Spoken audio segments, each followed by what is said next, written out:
على رسوله الكريم أما بعد أعوذ بالله من الشيطان الرجيم بسم الله الرحمن الرحيم قل أعوذ برب الناس مالك الناس إله الناس من شر الوسواس الخناس الذي يوسوس في صدور الناس من الجنة والناس صدق الله العظيم وصدق رسوله النبي الكريم إن الله وملائكته يصلون على النبي يا أيها الذين آمنوا صلوا عليه وسلموا تسليما الصلاة والسلام عليك يا سيدي يا رسول الله وعلى آلك وأصحابك يا سيدي يا رسول الله وعلى آلك وأصحابك يا سيدي يا حبيب الله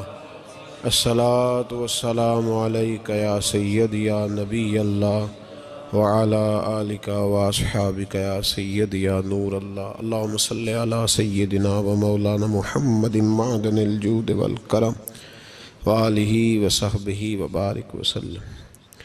حمد و صلات کے بعد قرآن پاک میں اللہ کریم نے فرمایا ہے قل اعوذ برب الناس، فرمایا ہے اے محبوب آپ کہہ دیجئے کہ میں پناہ مانگتا ہوں انسانوں کے رب کی۔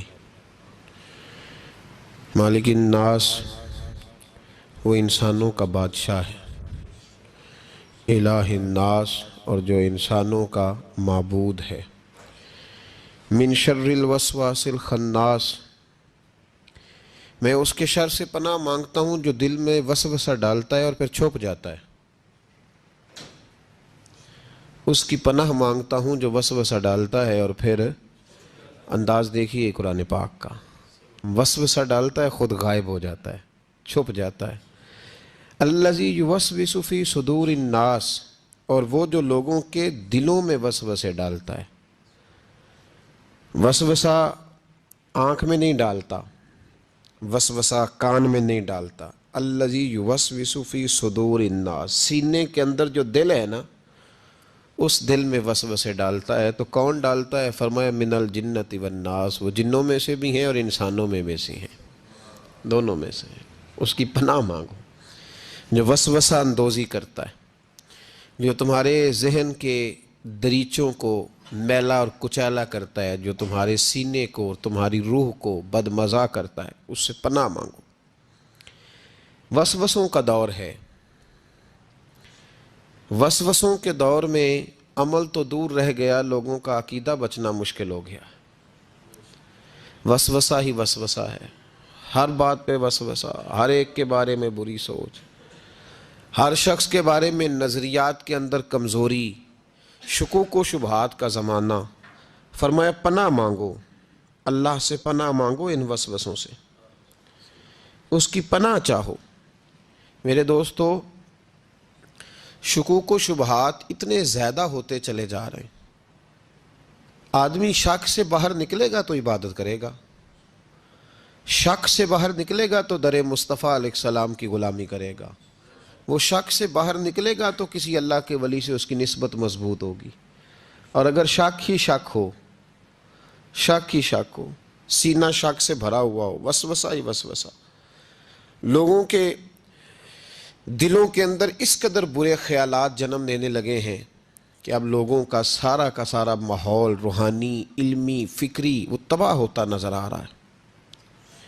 اہل اللہ کو شک نہیں گزرتا تھا۔ لوگ کہتے ہیں کہ اللہ کے ولی کے پاس سب سے بڑی طاقت کیا ہوتی ہے؟ کچھ لوگ کہتے ہیں جو کہتا ہے وہ ہو جاتا ہے، یہ بڑی طاقت ہے۔ کچھ لوگ کہتے ہیں کہ اللہ تبارک و تعالیٰ کا ولی دنیا سے کٹا ہوتا ہے، یہ اس کی بڑی طاقت ہے۔ میں آپ کو درجنوں صوفیاء کی اور سینکڑوں اولیاء اللہ کے اقوال کا اگر ایک جملے میں نچوڑ عرض کروں تو اللہ کا ولی وہ ہوتا ہے جو وسوسوں سے دور ہو کے یقین کامل کی دولت پا چکا ہوتا ہے، وسوسوں سے بچ جاتا ہے، اس کا یقین تیقن مضبوط ہوتا ہے۔ یار لوگوں کا کام نہیں وسوسہ اندوزی کرنی، لوگ وسوسہ اندوزی کرتے ہیں وہ کریں گے، لوگ شک پیدا کرتے ہیں وہ کریں گے، تو اتنے کانوں کا کچا ہے کہ تو سب کی بات سنتا ہے، ہر ایک کی بات تیرے اندر آ کر کے جنم لیتی ہے اور ہر ایک کی بات تیری روح میں گزر جاتی ہے. یہ کیسے ہو گیا؟ اتنا کمزور ہے تو کانوں کا. جو آدمی آئے گا تو اس کی بات سن لے گا، تو یقین کر لے گا.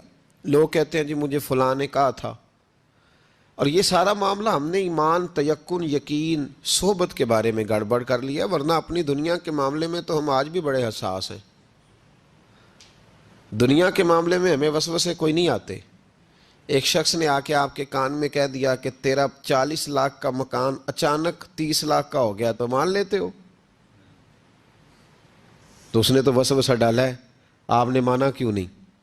اس نے کہا وہ میں نے دیکھا ہے ایک دیوار میں سوراخ ہو گیا ہے اور پینٹ اس کا گر گیا ہے، فلاں فلاں جگہ کمزوری آ گئی ہے، تو مکان 40 لاکھ کا تھا یکدم 30 لاکھ کا ہو گیا. مان لیا آپ نے؟ آپ نے نہیں مانا. آپ نے تو اس کے ساتھ بحث بھی کی، آپ نے تو تکرار بھی کی، اس کو ڈانٹا بھی اور اس کو یہ بھی کہا کہ تو میرا دشمن ہے، تو نے میری اتنی قیمتی چیز کو اتنی نکمی کہہ دیا. اور جو تیرے کونے میں آ کے کہہ گیا کہ فلاں اللہ کا ولی، دیکھو جی اب تو کوئی اللہ کا ولی نہیں رہا، فلانا بھی دکاندار ہے، فلانا بھی، اور تو نے فٹافٹ مان لیا ہے. میرے بھائی غور کریں اور توجہ کریں بات پر. آپ سے بات کر رہا ہوں، اس کو ضرور سمجھیں. ہمارا یہ کس طرح کا ماحول ہے کہ دنیا کے معاملے میں کوئی شخص شک کا شکار نہیں.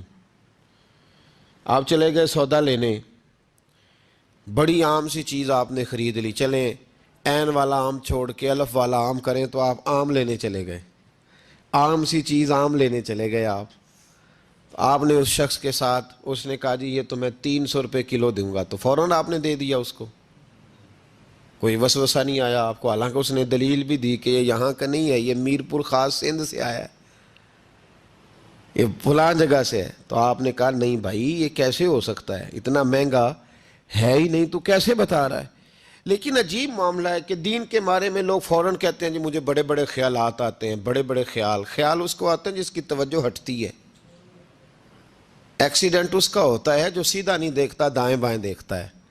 جس کا دھیان سیدھا ہوتا ہے اس کی گاڑی سیدھی چلتی ہے. تو نے دائیں بائیں دیکھا ہے تو تجھے وسوسہ آیا ہے. تو نے ادھر دیکھا پھر تجھے وسوسہ آیا. جن کی توجہ سیدھی یار کی طرف رہتی ہے، جن کی توجہ سیدھی یار کی طرف، جن کی توجہ سیدھی رہتی ہے، انہیں وسوسے، انہیں دیدار سے فرصت نہیں تو وسوسہ کیسے آئے گا. النظر الی وجہ رسول اللہ، حضرت سیدنا ابو بکر صدیق نے کہا تھا یا رسول اللہ ایک کی دل کی تمنا ہے کہ آپ بیٹھے رہیں میں دیدار کرتا رہوں. وسوسہ کیسے آئے گا؟ وسوسہ تو اس کو آئے گا جو ابو جہل کی بھی سنے گا، وسوسہ تو اس کو آئے گا جو ابو لہب کو بھی ٹائم دے گا. وسوسہ تو ناراض تو نہیں ہو جائیں گے آپ؟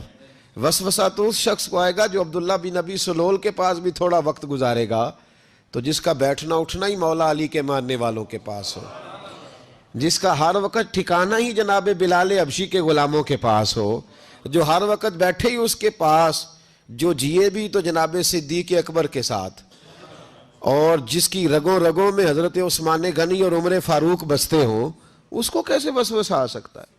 ہمارا جرانہ ہی بڑا پکا مضبوط ہے، تعلق ہی بڑا، ہمیں کیسے وسوسہ آئے گا؟ وسوسہ کسی اور کو آیا کرتا ہے. اہل اللہ کے پاس وسوسے کیسے آ گیا بھائی؟ وسوسہ آتا ہی نہیں، ہو ہی نہیں سکتا، ممکن ہی نہیں. اور اگر آتا بھی ہے نا، آتا بھی ہے وسوسہ انہیں، وسوسہ تو ایک طرف رہ گیا، اگر وہاں شیطان بھی آئے تو ٹک نہیں سکتا، تو بھاگ جاتا ہے، وہ تو بھاگ جاتا ہے، شیطان بھاگ جاتا ہے. حضرت سیدنا غوث اعظم رضی اللہ تعالیٰ عنہ کے پاس آیا تھا شیطان، حضور غوث پاک کے پاس آیا تھا. آتا ہے پر اللہ والوں کے پاس ٹکتا نہیں، آ جاتا ہے ٹکتا نہیں. حضور غوث اعظم رضی اللہ تعالیٰ عنہ نے 40 سال اللہ کی عبادت کی، 40 سال. یہاں بھی لوگ بڑے پریشان ہو جاتے ہیں، کیسے جی کیسے کر لی؟ تو میں نے کہا قرآن پڑھو، والذین یبیتون لربہم سجدا وقیاما، وہ راتیں گزار دیتے ہیں اپنے رب کے لیے سجدہ کرتے اور قیام کرتے. تو یہ قرآن کی نص نے جب بیان کر دیا، تجھے کیسے شک ہو گیا؟ وہ قرآن کی نص بیان کر رہی ہے کہ اللہ کے کچھ بندے راتیں سجدے اور قیام میں گزار دیتے. حضور غوث اعظم نے 40 سال عشاء کے وضو سے فجر کی نماز ادا فرمائی. تو ایک دن آسمان پہ نا ایک چھوٹا سا بادل کا ٹکڑا آیا، معاذ اللہ ثم معاذ اللہ. وہ کہنے لگا عبد القادر میں تیرا رب ہوں. اس کے اندر سے آواز آئی میں تیرا رب ہوں, تو نے بڑی عبادت کر لی, اب تو بے شک پڑھ بے شک نہ پڑھ. کئی ملنگوں کو معاف نہیں ہو گئی معاذ اللہ کہ بے شک پڑھ بے شک نہ پڑھ, عام اجازت ہے. تو حضور غوث اعظم رضی اللہ تعالیٰ عنہ فرمانے لگے اعوذ باللہ من الشیطان الرجیم. جب آپ نے یہ پڑھا تو وہ سامنے آ کے کھڑا ہو گیا, کہنے لگا عبد القادر آپ کو کیسے پتہ چلا کہ میں شیطان ہوں؟ تو آپ فرمانے لگے پاگل, مجھے کیسے پتہ نہ چلتا؟ جس رب نے اپنے پیارے حبیب علیہ السلام کو نماز معاف نہیں کی, اس نے عبد القادر کو کیسے معاف کر دی؟ جب حضور کے لیے یہ حکم نہیں آیا کہ محبوب چاہے پڑھو چاہے نہ پڑھو, وہاں تو حکم آیا کہ محبوب تہجد بھی پڑھو.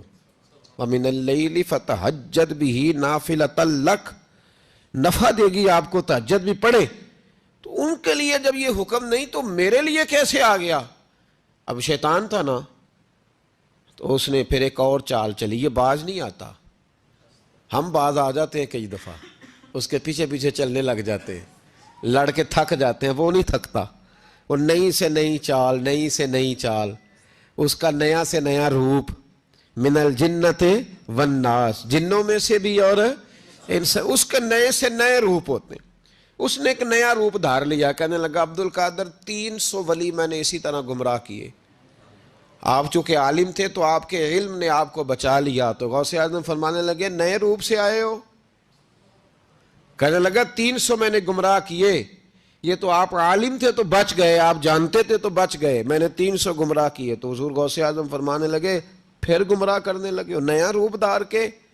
مجھے میرے علم نے نہیں بچایا, مجھے اللہ کے فضل نے بچایا ہے. کئی عالم بھی تو گمراہ ہو جاتے ہیں نا, مجھے میرے علم نے نہیں بچایا, مجھے میرے اللہ کے فضل نے بچایا ہے. میرے بھائی, میرے عزیز طریقت کے مسافروں, یاد رکھو, سمجھ لو اس بات کو کہ وسوسہ آتا ہے. وسوسہ, 2 قسم کے مہمان آتے ہیں, 2 قسم کے مہمان. ایک مہمان وہ آتا ہے جو آتا ہے تو بندہ توجہ نہیں کرتا, وہ خود کہتا ہے اس نے نہیں میری طرف توجہ کی, وہ مہمان چلا جاتا ہے, پتہ نا آپ کو. اور جس کو بندہ اٹھ کے سینے سے لگائے اور اس کے ساتھ گفتگو شروع کر دے, وہ مہمان جاتا ہے؟ وہ تو بیٹھا رہتا ہے, وہ تو نہیں جاتا. تو وسوسہ آتا ہے, جو تو توجہ نہ کرے اس کا چلا جاتا ہے, اور جو سینے سے لگا لے, سوچنے لگ جائے, غور کرنے لگ جائے, اس کا وسوسہ بیٹھ جاتا ہے, اسی کے پاس رہتا ہے, دوستانہ کر لیتا ہے. کئی دفعہ تو بالکل مکان ہی ساتھ بنا لیتا ہے, ہر وقت کوئی نہ کوئی بات کان میں, ہر وقت کوئی نہ کوئی بات کان میں. کیوں وسوسہ آتا ہے؟ تجھے کیسے آ گیا؟ اس کا یقین کامل ہو, اسے وسوسہ کیسے آئے؟ جس کی توجہ سیدھی ہو اسے وسوسہ نہ چھڑ یار دا بوہا. یہ تو بھئی تو اگر اندر رہتا, صحبت کے اندر رہتا, چھتری کے نیچے رہتا, تو پھر وسوسہ تجھے کیسے وسوسہ کس طرح تیرے پاس آیا؟ وسوسہ اس کے پاس آتا ہے جو وسوسے کی جانب توجہ کرتا ہے. بہت زیادہ لوگوں کو بدگمانی ہونے لگی ہے, بہت زیادہ وسوسے آنے لگے ہیں, بہت زیادہ خیال ہونے لگا ہے, بہت زیادہ توجہ ہونے لگی ہے. بڑی لوگوں کا معیار اس طرف جائیں, ہر چوتھا آدمی آ کے کہتا ہے برے خیالات آتے ہیں. کیوں بھائی برے خیالات آتے ہیں؟ کیسے آ گئے؟ ہمارا تو دل ہی ایک ہے, اور دل میں یار بھی ایک ہے, دوسرے کے لیے جگہ ہی کوئی نہیں, تو وسوسہ کیسے آئے گا؟ ہم تو اس کے دیدار سے ہی آج تک فارغ نہیں ہوئے, تو غیر کی طرف دیکھ کیسے لیا؟ یہ کیسے ہو گیا؟ ممکن کیسے ہوا؟ اپنے آپ کو سمیٹیں, ان وسوسوں سے اپنے آپ کو بچائیں, ان پر قطعی طور پر کوئی توجہ نہ دیں. اور اگر کبھی آ بھی جائے تو میں نے کہا کہ اس کو سینے سے لگانے کی ضرورت, اس کو جھٹک دیں, بات ختم ہو گئی. آ جاتا ہے وسوسہ, بڑوں کو آ جاتا ہے, وسوسے آیا کرتے ہیں, آیا ضرور کرتے ہیں. لیکن جو لوگ قابل ہوتے ہیں, جن کا ایمان مضبوط ہوتا ہے, جن کا تیقن مضبوط ہوتا ہے, ان لوگوں کے پاس وسوسے ہمیشہ رہتے نہیں. تو میرے بھائی, وساوس انسان کے وجود. اب وسوسہ نا ایک اہم بات اصلاح کی جو سمجھنی بڑی ضروری ہے, آپ کے لیے بڑی ضروری ہے. آپ نے یہ غور کرنا ہے کہ وسوسہ آتا کہاں سے ہے. کوئی نہیں سمجھ آئی آپ کو میری بات کی؟ نہیں آئی ہوتی تو آپ بڑی دور پہنچ چکے ہوتے. سردی بڑی زیادہ تھی کمرے میں, تو کہیں سے ہوا آ رہی تھی ٹھنڈی, تو اب ٹھنڈ بڑی لگ رہی تھی, تو بندے نے فوراً اٹھ کے بھلا کیا کرنا ہوتا ہے؟ نہیں وہ پتہ نہیں کتوں آ رہی باری دی تو ابھی گل ہی ہے نا جی. اگر تو الماری سے آ رہی ہے, کھڑکی سے آ رہی ہے تو کس کو بند کریں گے؟ اور اگر دروازے سے آ رہی ہے تو جی, اور اگر چھوٹے بچے نے پنکھا چلا دیا تو جی, چل پنکھا رہا ہے بندہ سارا دن دروازہ بند کرتا رہے. سمجھنا ہے آپ نے بات کو. آپ نے اس دروازے کو بند کرنا ہے جہاں سے وسوسہ آتا ہے. اگر آپ کا قریبی سجن ہے نا, قریبی دوست ہے, قریبی